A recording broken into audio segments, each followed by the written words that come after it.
बच्चों, पहले वीडियो में हमने ये थर्ड श्लोक पढ़ा था, उच्चारित किया था और इसका आपको अनुवाद बताया था। तो आइए अब हम फोर्थ अपना श्लोक पढ़ते हैं और उसका अनुवाद सीखते हैं। साथ ही बच्चों, आपको परीक्षा में ये श्लोक याद भी करने होते हैं और जब हम मौखिक टेस्ट लेते हैं आपका, तो ये श्लोक सुनाने भी होते हैं। तो आपको ये श्लोक मेरे साथ उच्चारित करते हुए सीखने भी हैं और इस पाठ में से आपको 2 श्लोक याद भी करने होंगे। कोई 2 श्लोक आप अपनी चॉइस से याद कर लीजिएगा।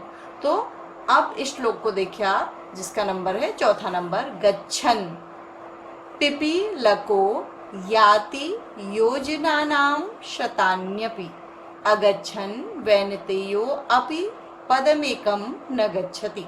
जिसका उच्चारण हुआ।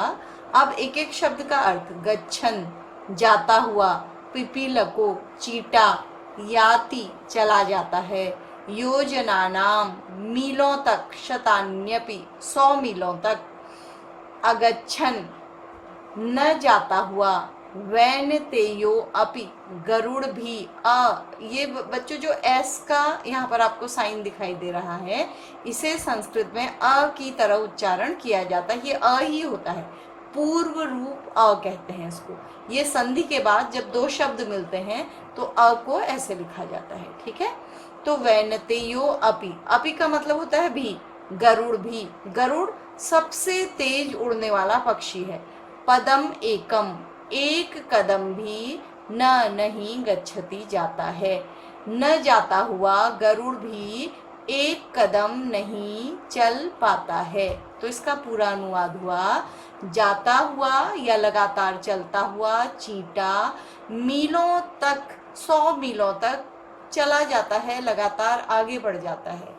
न जाता हुआ गरुड़ भी या रुका हुआ गरुड़ भी एक कदम नहीं चल पाता है। इसका मतलब है कि यदि कमजोर व्यक्ति भी धीरे धीरे चलकर भी, लगातार चलते हुए भी अपना काम करे, तो वो उस व्यक्ति से आगे बढ़ जाता है जो तेज होता है, बुद्धिमान होता है, लेकिन आलसी होता है, रुका हुआ होता है। आपने ये श्लोक को पढ़कर आपको एक कहानी याद आ रही होगी बच्चों। जो कहानी है खरगोश और कछुए की, बहुत पहले से पंचतंत्र की एक कहानी है जो हमें सुनाई जाती है कि खरगोश को अपने तेज दौड़ने पर घमंड था और कछुआ सीधा साधा धीरे धीरे चलता था। एक बार जब उनके बीच में दौड़ हुई तो खरगोश को लगा कि वो तो बहुत तेज दौड़ता है और वो सो गया रास्ते में आराम करने के लिए। और जो कछुआ था वो धीरे धीरे चलता रहा और चलते चलते उसने खरगोश से वो दौड़ जीत ली। तो इसमें भी यही बताया गया है कि अगर हम धीरे धीरे भी परिश्रम करें तो हम उन लोगों से आगे बढ़ सकते हैं जो बुद्धिमान और तेज जाते हुए भी जाते नहीं है, बल्कि क्या होते हैं, रुके रहते हैं एक जगह पर। उन्हें अपनी बुद्धिमानी पर या अपने तेज काम करने पर गर्व होता है और वो काम नहीं करते हैं, आलसी होते हैं। तो बच्चों, इसमें आपको क्या सिखाया गया है कि हमें हर समय परिश्रम करना चाहिए, कभी भी अपने काम से मुंह मोड़कर रुकना नहीं चाहिए, आलस्य नहीं करना चाहिए, ठीक है। अगला आपका, ये मुझे लगता है आपकी इस पुस्तक का, इस पाठ का आखिरी श्लोक होगा। पुस्तक का नहीं बच्चों, पाठ का। तो इसको हम पढ़ते हैं। पहले मेरे साथ उच्चारण करिए। काकः कृष्णः, इसमें विसर्ग है हर जगह, तो आपको ह की ध्वनि करनी पड़ेगी। काकः कृष्णः पिकः कृष्णः को भेदः पिक काकयोः वसंत समय प्राप्ते काकः काकः पिकः पिकः। तो बच्चों, इसमें बताया गया है कि 2 एक से देखने वाले लोगों में भी अंतर हो सकता है। किस उदाहरण के माध्यम से बताया गया है, देखिए। काकः काला, काकः कौवा बच्चों, कृष्णः काला, पिकः कोयल, कृष्णः काली, को क्या, भेदः अंतर, पिक काकयोः कोयल और कौवे के बीच में, वसंत समय, वसंत ऋतु, समय, समय, प्राप्ते आने पर, काकः कौवा, काकः कौवा, पिकः कोयल, कोयल। अब इसका पूरा अनुवाद क्या हुआ कि कौवा काला है, कोयल काली है, तो इन दोनों के बीच में क्या भेद है, क्योंकि देखने में दोनों पक्षी हैं, करीब करीब एक से हैं और दोनों का रंग क्या है, काला है।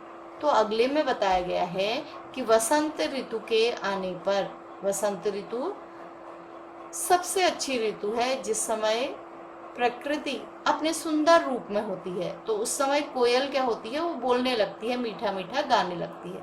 तो इसमें यही बताया गया है कि वसंत का समय आने पर काकह काकह, कौवा कौवे के रूप में पहचाना जाता है, पिकह पिकह और कोयल कोयल हो जाती है। अर्थात दोनों के बीच का अंतर क्या हो जाता है, पता लग जाता है।